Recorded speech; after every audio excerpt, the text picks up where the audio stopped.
Welcome into a brand spanking new Inside LAFC podcast. I am Max Bretos, joined by Jordan Harvey. How are things doing, Jordan? What a beautiful backdrop you have provided for us today. Thank you. This is lovely Long Beach, and the sun is going down. I hope it doesn't go too far down where now I'm going to be in the dark in a dungeon over here while your bright, beautiful face is shining over there. And where are you? Beautiful Redondo Beach here. All right. Manhattan Beach adjacent. Sometimes I can cross aviation. Technically, I'm in Manhattan Beach. But we'd like to say hello to everyone all over Los Angeles. Thanks for joining us. Joining us all over the country, all over the world, wherever you may be tuning into Inside LAFC podcast. Happy to tell you that last week we had Timothy Tillman and Mama Tillman tuning into the podcast as well. So the families are tuning in here, Jordan. Good to know. I had a few people give me shout outs, a lot of text messages. Hey, I like the new podcast, all that. So it's all you, Max. No, it's everybody around here. No, that is not true. Jordan has done a stand-up job, and everyone loves Jordan, and he brings it, and he's going to bring it on this episode today. We'll get you to all the details shortly. I do want to let you know that coming up a little bit later on the podcast, LAFC Defender Aaron Long will be joining us. We'll talk to him about his upbringing, his career, as well as what lies ahead, and that is, Jordan, that it is Galaxy Week. I mean, those two words, when I say it, it's rivalry week. It's Galaxy. What stirs in your mind? A little bit more intensity this week. The PC is usually shut off from any sort of visitors. They try to eliminate as many visitors, distractions as possible. And guys are completely focused. Not that, guys aren't focused week in, week out, but, people come into the PC and there's always going to be visitors, whether it's somebody from the coaching staff wanting somebody in or academy players coming up, So this week is shut the doors. The security guard Paul is on high alert, and guys are, focused on the task at hand. Yeah, Paul is locked in, dialed in there at the Performance Center. This will be the first of 3 meetings between the clubs, as is the tradition now in Major League Soccer. They'll have that neutral site, the one at the Rose Bowl on the 4th of July. That's going to be a spectacle. And then obviously LAFC will visit the Galaxy down at Dignity Health Sports Park in Carson. So this, as you said, this is an important game. We talk about it, some people might get into the cliches. We'll take it one game at a time, and it's just like any other game. That's not the case. And I think everyone's been very upfront when I talk to them, whether it's Steve Cherundolo or the players. They know what's at stake. They know this game will change the tenor, the cadence of the next stretch of the season.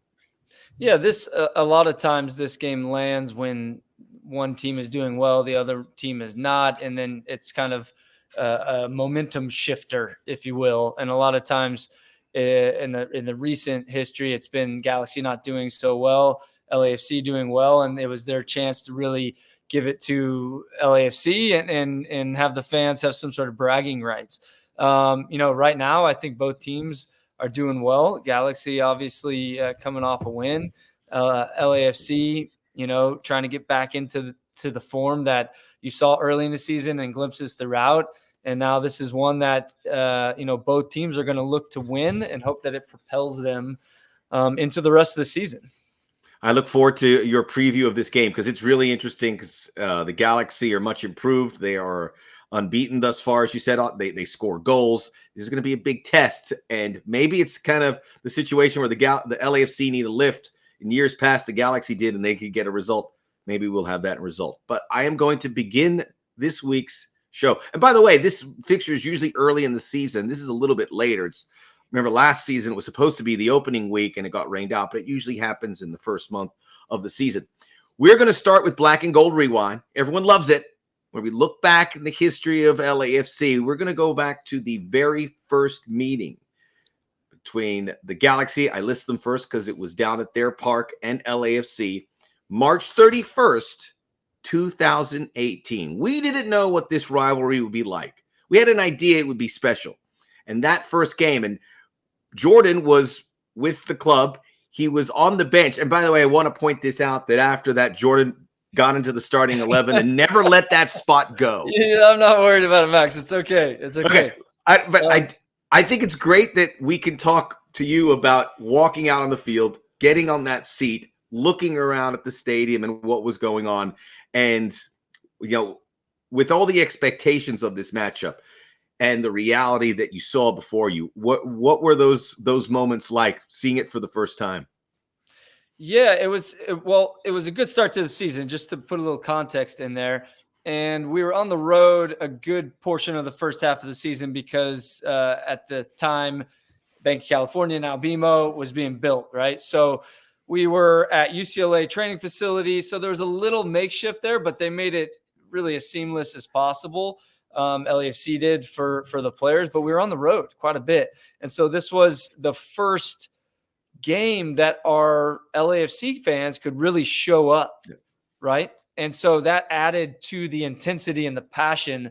It was really the first moment that the black and gold, the 3252, could be all together in a stadium without traveling, which is difficult, and just bring the numbers and their voices. And I've got goosebumps thinking about it. It was Me too. It was unbelievable. It felt like, and everybody's been to some European games. It felt like a massive derby in Europe, and it hasn't ever disappointed, other than maybe the pandemic when there weren't allowed to be fans. But that started it out. And if you remember, that whole section was black. I still remember videos of the 3250 and all the fans coming through the concourse at that time. But yes, coming out into that stadium, they had just signed Ibrahimovic. He was on the bench, so there was some uncertainty whether he would be in the game or not. The way the game went, our fans were just going crazy because you had the goal from Carlos, cutting inside on Ashley Cole, and then we went off to the races. And what's funny is I talked to Junior Gonzalez, the now LAFC2 coach. He was on the bench for Galaxy at the time as one of the assistants. And so he remembers it a little bit differently as well. So it's really cool to get his perspective. And now he's come over to the good guys. But it was so crazy, so intense. And, from what I gather, they weren't even thinking about potentially putting Ibrahimovic on because they thought the game was lost. And, they pulled one back and then they decided to put him in. And then all hell broke loose, which was the craziest thing to see from the bench, because you can see the shift in the stands. You can see the shift on the field. And it was honestly something like that. And looking back, it was very difficult to swallow. But that ultimately, and the next game that I'm sure we'll talk about, really built this rivalry, really started us off on such a crazy note that every game now there's some sort of twists and turns, and it all started from this first game. Unfortunately, we're on the losing end of it, and we've had more success in certainly the playoff game, I think, being the biggest one, winning that one, huge monkey off everyone's back in the biggest game possible in the playoffs. But it's really that one that started just this crazy rivalry that you can call a rivalry. Too often that term is thrown around when it's, LAFC versus Seattle or so. Like, this is a rivalry. This is the rivalry in a Major League Soccer. I think everybody across the board, even players on other teams, would agree. Could we call it a rivalry after that game? Because we knew it was going to be big, but after that game, we kind of stamped it. Oh, 100%. And it just kept getting better and better. With every draw that LAC had in that first year, it was the storylines just kept kind of putting more pressure. And then, and the way that we were drawing, I think the first home game, which was, again, very massive. We got off to a 2-goal lead, and we were it was passes. And then one big mistake, which happens in big games. And now they're back in the board. I think it was Ola Kamara picked up a loose ball. Then it was Alessandrini. And then all of a sudden they scored 2 in the last 5 minutes. What a memory on you. 2 in the last 5 minutes and 2-2. And you're going, we just had that in control. And I think that's also why, you would say, Galaxy at that point had the better end of the rivalry, but you could see in the play, they had those big swings where they got these big goals and big moments, but the play on the field, the control of the games, I think that's what showed fans like, dude, like LAFC is here to play. Like they have this. It's just a matter of time. At least that's what I felt playing in those games. But it's the pressure in big moments that, early on we found difficult. Just insane goals. So many layers to that. And thank you for reminding me that Roman Alessandrini was in that game, because I don't remember these things, but that's what you're here for, Jordan. And I love what you brought in about Junior, because the folks on the Galaxy side, their mind had to be blown too. They were the only club in town, and all of a sudden they see this spectacle with their colors and then black and gold. And it's like no one could have predicted. I was with you. It felt like not just a big European date. It felt like a major final, like the FA Cup. I don't want to shortchange the FA Cup, but when you see all the fans almost equally represented, that's what those big cup finals in Europe or South America feel like. It took my breath away. And but these games and these matchups aren't short of any sort of storylines, right? I mean, the storylines that just came up in every single game, and then everyone loved to write about LAFC not getting that win, not getting the 3 points, and then the one that it did happen, which I'm sure we'll get to, that playoff game, which is the biggest game I felt like in my career at that point. And just the monkey off everyone's back, the relief, and then the swings in that game were so crazy as well. It felt like anything Ibrahimovic hit was going in. Well, let's pivot from that first meeting, because I think what you said is really interesting, because if LAFC won that game 3-1, who knows the direction this rivalry would have gone. But the fact that it was 4-3, and you had this duel with Carlos and Zlatan Ibrahimovic, it took it to another level. And I think it gave LAFC that extra energy to get back and even up, because no one's going to forget that game. It was a global sensation because in large part of what Zlatan did. So I have discussions with LAFC fans all the time, and I say, we wanted to win that game, but the fact that it ended that way put this on a whole nother level. And let's move to your favorite LAFC Galaxy moment, and you touched on it, that playoff game. And you said that it was possibly the biggest game you participated in, and this was in 2019. And yes, the Galaxy had to beat Minnesota in a play-in game, and LAFC awaited.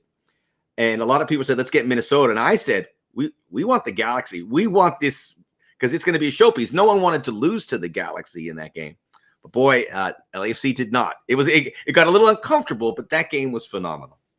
Yeah, and when you look at the season, right, they struggled. And like you said, they had to be in the playoff game. They made a run a little bit there at the end. And when we're, in such good standing at first place and in such good form, and you get to that game, or as you just described, that kind of storyline of like, who do you want to play? And that we all talked about. Who did you guys want to play? Did you have that conversation about who you might? We knew internally that it was going to be Galaxy. Everyone was like, it's going to be Galaxy. It definitely, and I'm not going to lie, left a pit in my stomach, because I was like, like it's going to be a big game. Like this is going to be a big game. And, we just knew that it was going to be, and it had to be. If it wasn't, it wouldn't have felt, listen, there's a lot of things to go off of on this tangents here, because that was such a big game. And then we lost to Seattle that next one. And it almost felt like that it was coming down to a different level with Seattle, even though it was the Western Conference Final. But that was such a big game.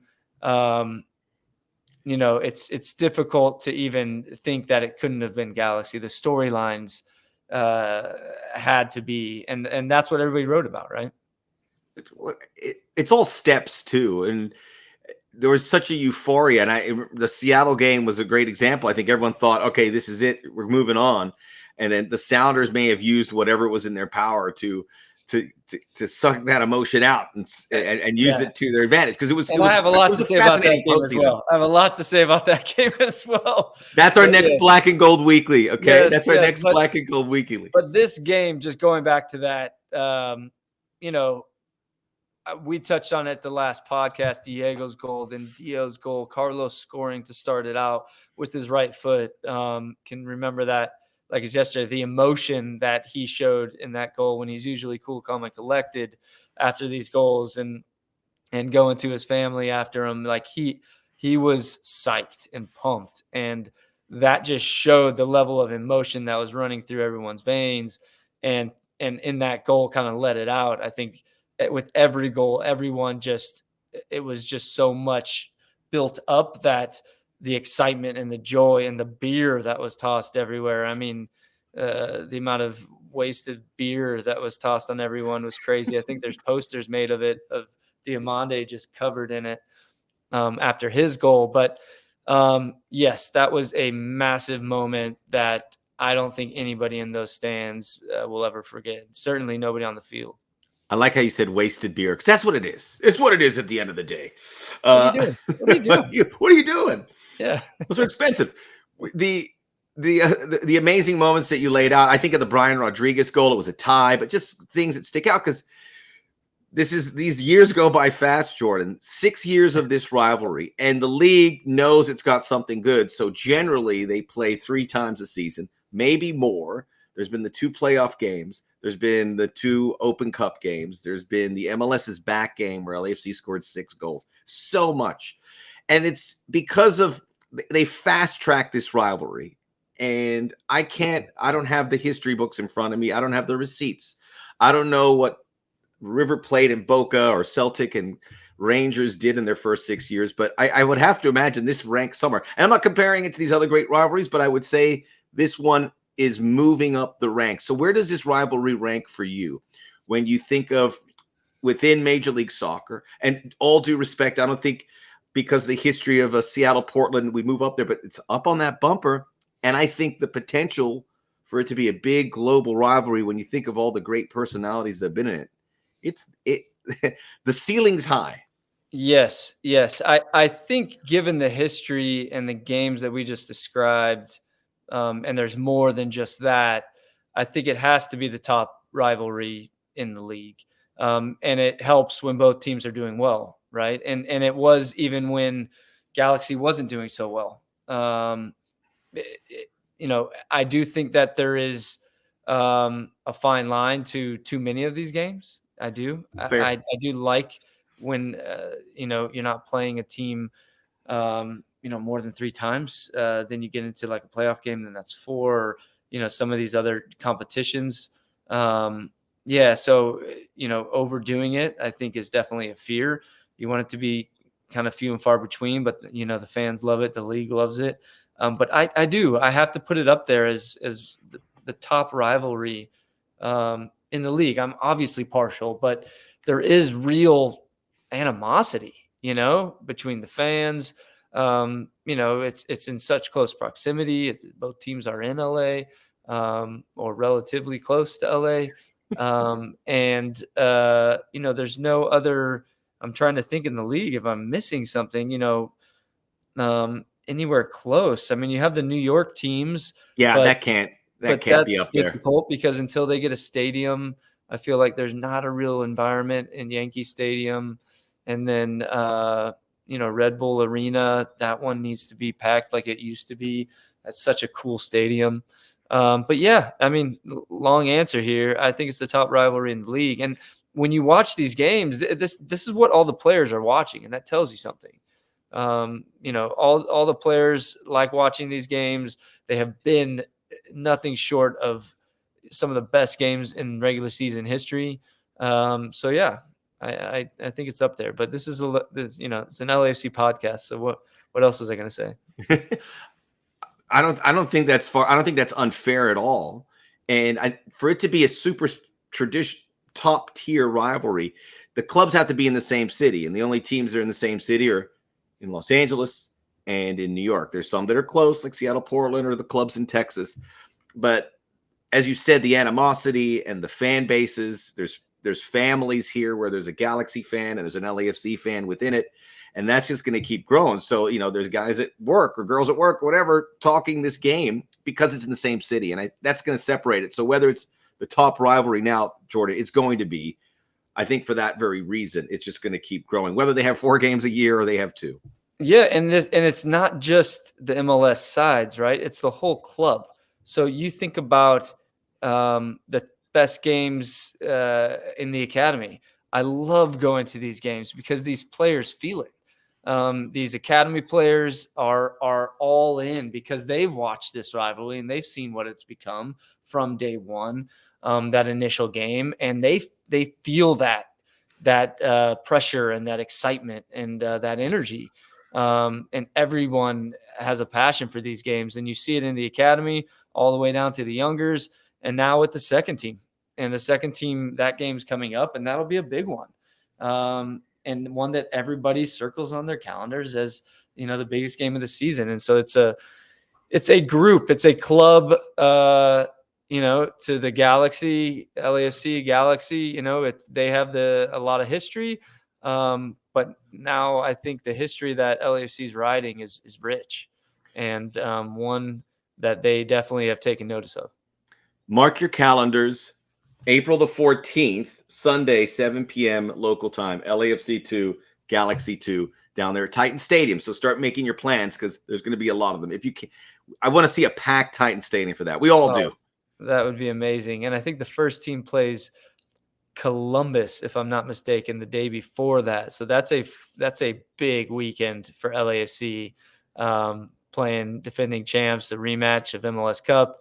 And then LAFC 2 playing the Galaxy, which Galaxy have done really well with their second team as well. They've picked up some college players. They've got a slightly older roster than last year, but they've done really well. They've done really well with their second team. Well, let's preview this game on that note. And the big storyline is the Galaxy are improved across the board, as you said, with their second team, their academy, and certainly their senior team, which as it stands are unbeaten. Scoring goals. If you look at some of the data, they score a lot. They get a lot of chances. So does LAFC. I think I was looking at shots and shots created. Both of them are in the top 3. LAFC is number 1 on shots on target. So the volume and output is there. Disappointing result over the weekend for LAFC, not being able to get any points against the Colorado Rapids. They'll have to wait to get that road win. Being good at home, unbeaten, 2 wins and a tie thus far. And obviously it takes it to another level. But this is a much different Galaxy team that you've seen years past. Ricky Pooch is there. They've brought in Joseph Pansel and Gabriel Peck, 2 wingers. Will Kuntz is there, who's with LAFC, a big part of a club making some moves. So it's always big. And I always say it's LAFC that lifts it because we've seen their ambition and their success. And now the Galaxy's success, and I would imagine this is where you'd want the rivalry, where both teams are playoff teams. LAFC still got a few things to work out, but I think they'll get there. But 2 teams that are playoff teams and are amongst the top teams in the West. It's going to be a big event. Yeah, it certainly is. And like you alluded to, Will Kuntz made a number of changes in the offseason. Brought in a really crafty player in Peck, who's now getting up to speed. Paintsill is electric on that right side.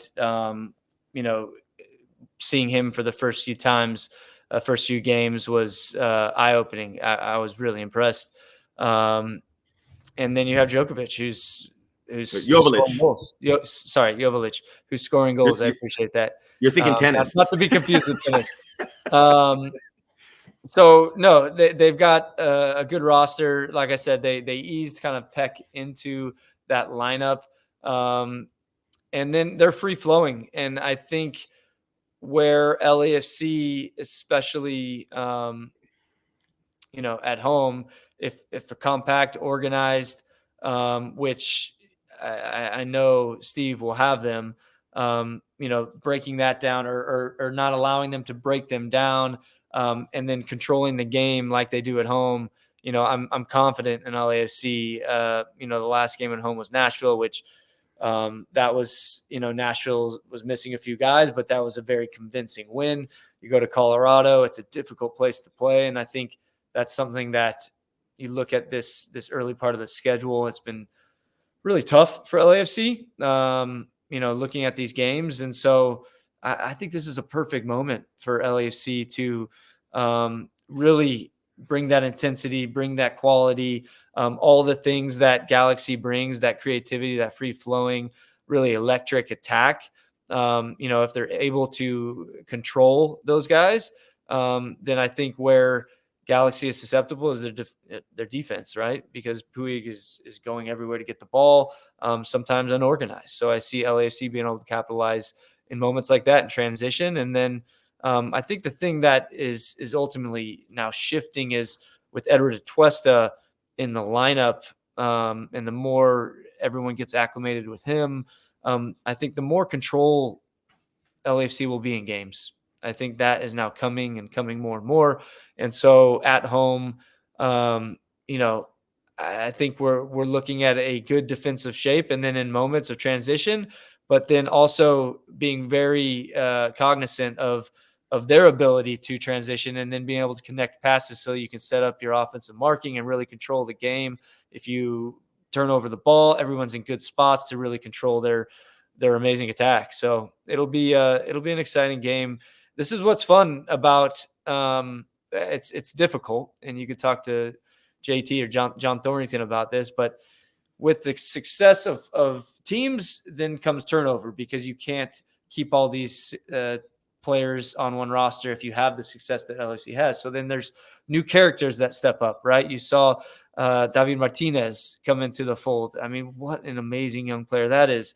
We already talked about their players on that side. It's new characters that come in and then create this rivalry, and it already is something, but they shift it into something different. And the game will look slightly different, but with the same passion, intensity, and energy that we've talked about in those previous games. We know LAFC is going to be into it. Their supporters are. The Galaxy the same. This is going to be great for the neutrals, and for what you've pointed out, it's going to be a very attractive game. I always remember what Giorgio Chiellini tells me. He goes, "This is not a rivalry." He goes, "Too many goals," because he's used to, Yes. he's used to Juventus and Inter, where it's scoreless 90 minutes or one goal's enough. This game has always had at least 2 goals. There's been 7-goal games, 6-goal games, 8-goal games, and everything says this is going to be another high-scoring game, which everyone's going to. The neutrals are certainly going to appreciate. We'll see what everyone else thinks. At some point, though, Jordan, we're going to have a one-settle game, or maybe a score. The law of averages suggests it, or maybe it doesn't happen, because it's not even come close to that.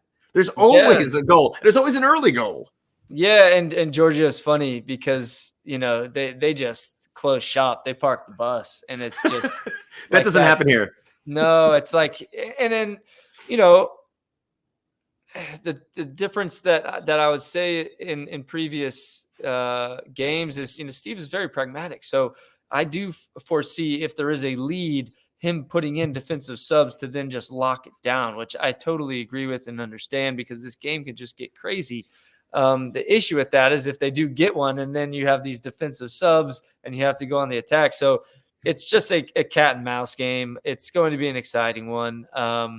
But yes, I always have hoped for low scoring games, and to be able to, and it's just how it is. And it's what's been created, is that could have been that 2-0 game and that second ever game in the history of LAFC Galaxy.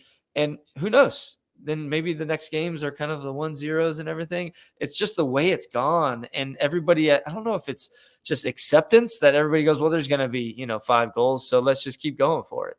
Maybe it's that belief that it's happened in the past and people can come back from, leads.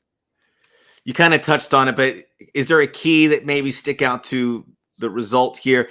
You mentioned Eduardo Atuesta, who I believe was sitting next to you in that first ever LAFC Galaxy game on the bench, or he maybe was 2 seats over. He came in. He might have been. I'm not sure. I know Benny Feilhaber started as the 6 in that game. But yeah, I'm not sure if he was next to me, but maybe he should have been on the field, I guess. Eventually. Is there a key that maybe And you've touched on a few things, but is there something that you will be looking for to say that could be the difference? Oh man, there's so many, and they're all connected, right? I mean, being able to be compact defensively is going to be massive. Not giving up silly turnovers so that they can break and they have the pace to.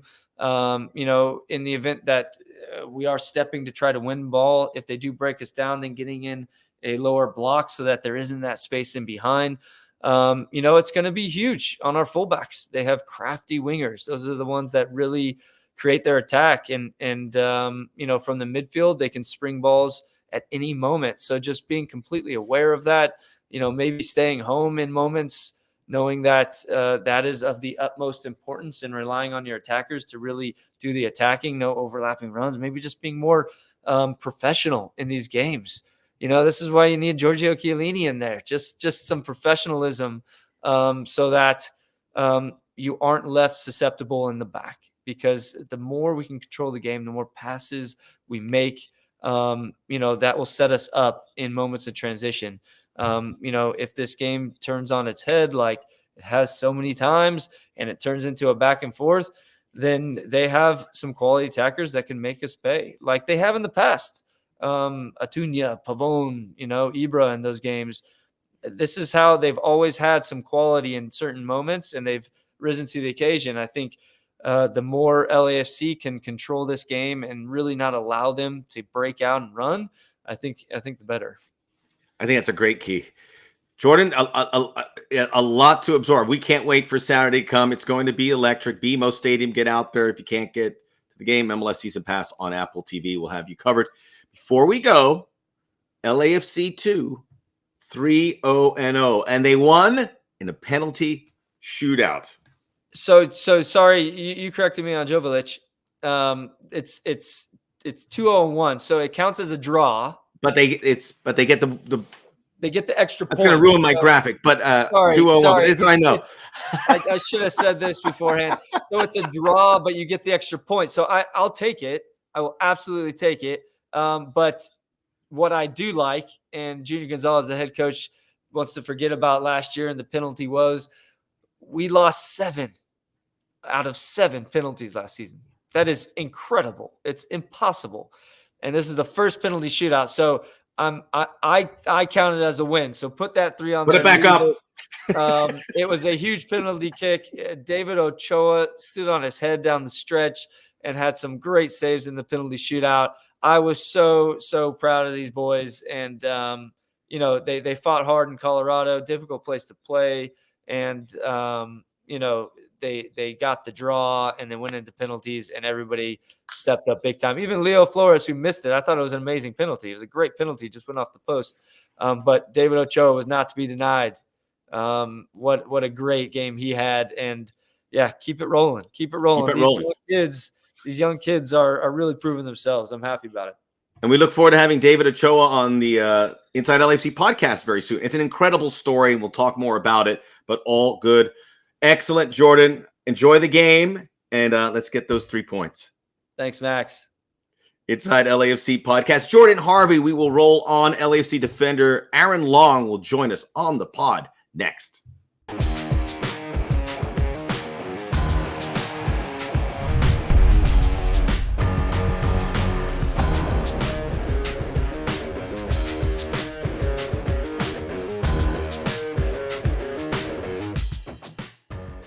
We are back here on Inside LAFC podcast, a regular contributor, really. I'm gonna preface that when Aaron Long, LAFC defender, joins us.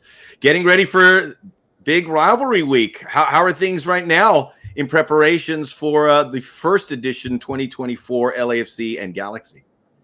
It's good. It's exciting. These are the games that we as players, circle on our calendars. These are the ones that fans circle on their calendars. So it's early in the week here, kind of just getting our legs back after our last game, but we'll slowly start the preparations and hopefully get ready to go here. And I want to talk about this rivalry. We'll preview the game a little bit in a couple minutes, but well documented. You are from LA, and this is you're playing a long-standing member of the New York Red Bulls prior with some other clubs.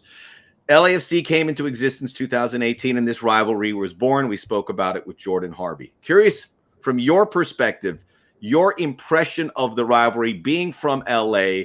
What were those thoughts? What were those things that you thought about? Go, hey, look at this, my hometown, two big clubs.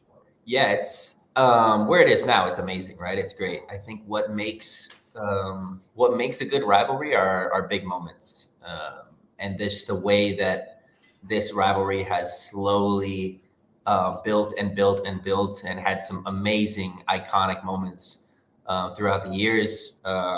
They stand out to everyone in the league, both teams, right? Which is important. It's got to be an even rivalry. It's got to be something that people tune into. I know when I speak to my friends around the league, they tune in because it's known for some amazing goals, right? One way or another, there's going to be one or two bangers that go on in this game for whatever reason. It just happens like that. But yeah, like you said, I've been a part of the New York Derby. I've been a part of the Seattle-Portland rivalry, and this one is obviously a lot newer, not as hasn't had as much history, but I mean, some of the moments it's created already is unbelievable. The fans are into it. The league is into it. So definitely as good as it gets, in my opinion. We were talking to Jordan. We've put it as the top rivalry because it's moving in that direction. And I love how you pointed out. I've seen it from New York, the one other rivalry, which has two clubs in the same city. Seattle, Portland, really the gold standard. Which is the best? You've experienced them. Which one sticks out?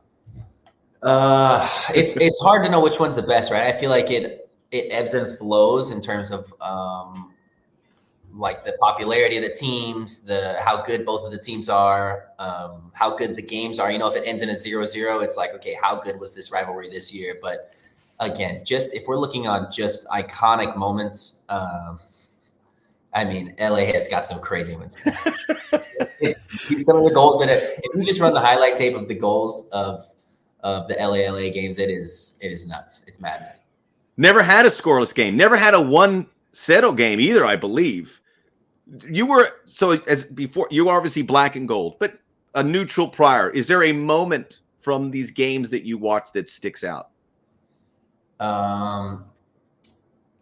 When I was, I think one of the games, Ibrahimovic coming on late and having his moment, his debut into the league in that fashion, that obviously sticks out right away. And then I think the other big one from everyone around the league that watches and tunes in is Carlos Vela, right? Like, he shows up on the day somehow, some way.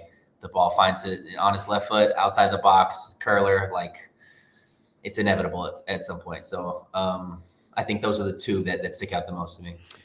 You mentioned that your friends and obviously fellow players tune into this. What are some of those conversations prior or even since you've been with the club that have suggested to you that this is just a titanic matchup? From the neutrals, from people, because we know it's going to be a big deal in LA, but from New York or the folks in the Pacific Northwest, about why they tune into this. What are some of those conversations you've had that have excited people about this matchup? I don't know. I think it's the star power, to be honest. Again, there's so many games that go on every Saturday, right? And me as a player, we play in games, we watch games back. I'm going to tune into a game if I can, who's going to be our next opponent or someone in the Western Conference. If there's a derby game, it's like, let me throw that one on. Let me see if it's good, depending on where it is around the league. But for some reason, when it comes to LA, everyone has it on. And I get texts from a lot of players around the league before the game, after the game, like, wow, that game was unbelievable. Why is this game so entertaining? This is classic LA. This is Hollywood business. It's every time. So, and it's been that way since the beginning. So I think that's, again, what makes it so good. Are the texts rolling in already for this week? No, not yet. Not yet. You're bracing yourself. I'm sure it'll come. Yeah. And there's always a ton of texts afterwards. So ticket requests. Ticket requests are huge. Yeah. We've already got the ticket requests maxed out from Jeff here at the building. They're like, guys, we're sold out. Don't even think about it. As it should be. Don't even think about it. So this is going to be an incredible game, and this is it's a unique circumstance. The Galaxy much improved with some new players. I know you're in the process of the video and scouting those guys. And by the way, before I get into the preview, I was rolling through our stats, and I noticed that you have recorded the fastest mile per hour sprint at some point this season. Are you aware of that? And if you are, is that a nice badge of honor for you? The pace that people don't really know that you might possess On the team or in the league? on the team. But I haven't checked the league, but it's probably up there. It was a good number. I mean, it's not really a badge of honor. No, I think I don't know what moment called for it, but if I'm sprinting that fast, it's probably not good. I'm probably chasing someone down. But no, we talk about speed a lot on the team, and there's a lot of banter, and in terms of who's faster here or there.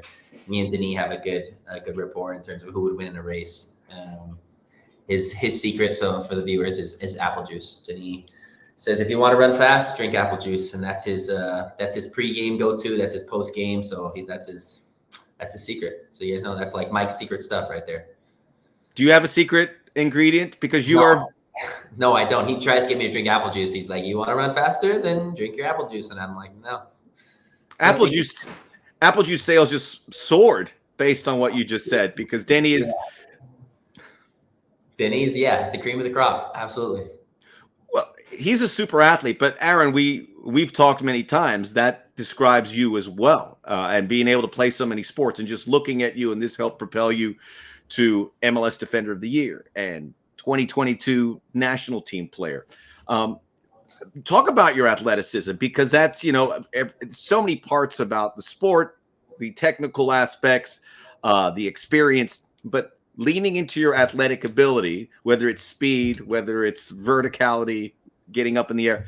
How big of a part is that on your regular basis in training and games that you lean into? I think at this level, you try to take every edge that you can, right? It's like the smallest of differences make the biggest moments. So you have to use everything in your power. So as someone who is physically gifted, and I'm fast and I'm tall and I'm strong, I have to lean into that. I have to do a ton of gym work, a ton of speed work to make sure I can keep that up. Again, in my position, I'm facing number 9s and wingers, who are usually the fastest guys on the pitch for the other team. So that's something that I want to stay on top of. But yeah, then there's other players who aren't as physically gifted, who lean into the technical side of the game and tactically what they can do to help the team. So there's so many ways that you can gain that edge. And luckily for me that I do have that in my corner, that physicality. Having an athlete like Denis Bouanga at training, how's that helped your game? Yeah, I mean, there's some serious athletes on this team, right? Kike is lightning, dude. Denis is lightning. Murray, for as big as he is, he's fast. Like, we have some good athletes on the team. And again, iron sharpens iron. I say that all the time, but it's true. When you want to become the best player you can be, when you want to really test yourself in training at the highest level, you want to go against the best players, technically the fastest players. So, at times when we do line up against those guys, it's game on, and there's, again, a friendly banter there, but there's also some serious competition in training, and we try to get the best of each other. Brilliant. Yeah. And all due respect to Kike, we forget about it because there's such a top line athlete here, but this is a team that is definitely a strength. Something you'll lean into this weekend. Early thoughts about this challenge for a reconfigured LA Galaxy team. Much has been made about these wingers that they brought in Paintsel and Peck. What have you noticed with some of your video? And obviously, you're still in the build up towards that, about what is going to be challenging with this club. Yeah, we haven't done video on them yet, but again, I've seen games of them this year. Like you said, they're much improved. They're just talented, man. They have a lot of talent, especially going forward right now. Their midfield three is very good at keeping the ball, at creating chances for their front three. And their front three are extremely dynamic, and they're dangerous in the box, all three of them. So I know their number 9 got off to a great start. He's got 5 or 6 goals this year. And their wingers are very good 1v1, super fast. So again, they got 6, 7, 8 guys that can attack at a really high level. Yeah, scoring a lot of goals, giving up a lot of goals. So I'm sure it's going to be busy. This could be a wild one, but it's always wild when these two teams play. And Saturday, it's going to be a hot ticket. MLS Season Pass, Apple TV, if you can't get in the doors at BMO Stadium. A lot of happening inside training as well. And I know we've talked a little bit off the pod, but I wanted to get your thoughts about your former college coach. We talked to Junior Gonzalez, who's your guy at UC Riverside, and he's had a great coaching career. But your first thoughts or first moments when you guys reconnected here at LAFC? I think my first initial thought was I was just so happy for him to come back home. I know that he's from this area, as am I. He coached me at UCR, and we were both a lot younger then. And since then, I've bounced around a little bit in the league, right? I've been on a couple different clubs, and he's bounced around in his coaching career. So for me to come back home and feel that feeling again of being in Southern California, being around my family, I think as soon as I saw that they signed him, I was just like, wow, that's amazing for him and his family. I know how that feels coming home, and I'm just so happy for him. Yeah, he went through the same thing going around, most recently in Chicago. So I feeling similar things that you have felt with being able to return to home, which we all love this city. And I know growing up here and being away for so long has to be very special. Something that you can pinpoint Junior helped you with, this is a long time ago, obviously going back to UCR, UC Riverside, but things that he may have instilled in you, seeing how well his coaching career has gone, that you still lean into here? I think something that was big at UCR was his approach to mentality. He's a guy that hates to lose. And when people don't perform to their level, he lets them know, and he's very direct about it. I think that's something that I always respected. I think that's something that players respect when you play for him. You want a coach that gets the best out of you. He doesn't let you slide on the small things or have bad performances and sweep it under the rug. It's about mentality, and I know when he was a player, he was a fighter, and he's got a national championship under his belt. And I've heard the stories from back in his playing days that this guy was an animal. So, and I think as a coach, he tries to bring that same level of intensity mentally from his players. And he's bringing that to LAFC too. They're off to a great start, but the kids, it's a very young MLS Next Pro team, but these kids, it would seem that this is a nice element to bring into their playing portfolio, an intense coach who's going to get them result driven. Not intense in a bad way, Sure. Like he's harping on them, but just a coach that's tactically sound. And I'm sure, again, I was being coached by him back in 2010 to 2014. So it's been, over 10 years. Imagine back then if he's tactically sound and he knows how to get the best out of his players and have a good mentality. And he's grown the last 10, 15 years. He's probably tremendous now.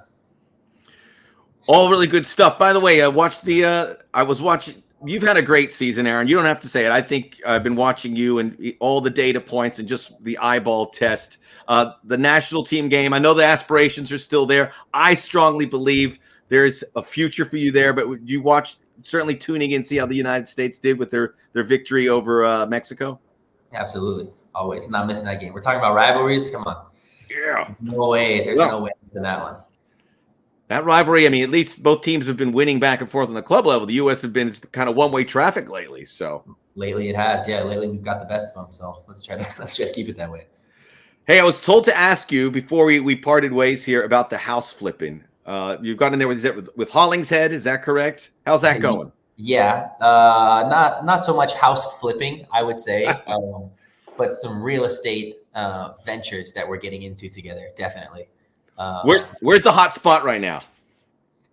There's unlimited hot spots. The hot spot is Ryan Hollingshead. That's the hot spot. He sniffs him out. He doesn't even need to sniff him out at this point. He's got systems in place where the houses find him almost. And again, just in my search for knowledge, when it comes to real estate, Ryan Hollingshead is at the top tier. So just trying to lean on him and learn from him as much as I can while we're teammates. Look at that. You're sandbagging it. You're like, you got to roll up your sleeves here too, man. You've got to hit the registries and find out where. Are you handy at least? Can you do some building? Can you do some carpentry work? I can do what I need to do. If anything needs to be done, I can figure it out. I can do it. That's not a problem. I've always been a hard worker. I'll figure it out. But again, there's some things that take teaching, especially when it comes to choosing your investments and why and P&L statements, things like that, where I'm not just going to try and wing it on my first try. But when it comes to getting dirty, rolling up the sleeves, yeah, no problem. I'm there. I'm on the trip. I can see that. And I can see Hollingshead with the tool belt and the tape measure on his hip. and Wow. he looks up at the ceiling and says, well, there's a busted pipe and he can fix it in 10 minutes. Is that accurate? Absolutely. This guy's done, he's demoed his whole house before. Like he'll just do it himself. He's a DIY machine. I got to get him over here, man. Do you think he would? I mean, he's pretty busy right now, but I don't want to maybe pop him over. Maybe not this week. Maybe next week you can have him do some work on your house. Some nice landscaping. Yeah, actually, last year he comes to training with like I don't know what was all over his hands, and I'm like, yo, what happened to your hand? It looked like he like melted off the skin on his hand. Looked like it was completely gone. I'm like, what happened to you? And it was carpet glue that he was like laying carpet. He pulled up the floorboards of his house. He was laying carpet, spilled the carpet glue on his hands, and it's like insane, crazy glue. And it was stuck on his hands for a week, just carpet glue. So he was like peeling it off for a week straight in the locker next to me. What a lunatic. Psycho. It's like when they give you a list of things not to do. Okay, look, you're a professional athlete. You can't ski. You can't ride a motorcycle. Don't. Carpet's easy. Come on, he can leave. I know, but they don't put that on the list. They wouldn't even think about it. Hey, put laying carpet on that list. Staying away from carpet glue. As long as the glue doesn't fall on his feet, we're fine. Okay. Fingers crossed. Yeah. That's amazing. Hey, Aaron, a huge fan of you always. I'm so thrilled that you're again here with LAFC, and it's got to be nice with year 2. That transition's been good, right? Because year 1 coming, the team was an MLS Cup. You threw yourself into much more comfortable. Obviously, in the city, we knew that, but with the club too. Yeah, knowing the teammates coming into a preseason this year when I have a rapport with all my teammates and we know each other well, starting a season together. Yeah, it's been easy transition this year. We just gotta get the ball rolling a little bit here, and nothing like that with a win at home against LA. Let's do it, and be on the lookout for Ryan Hollingshead and his electric Ford pickup with the flatbed, laying carpet all over SoCal, looking for some hot new properties. That's right. All right, this is a great venture. Aaron Long here at Inside LAFC Podcast. Always great to connect with the players.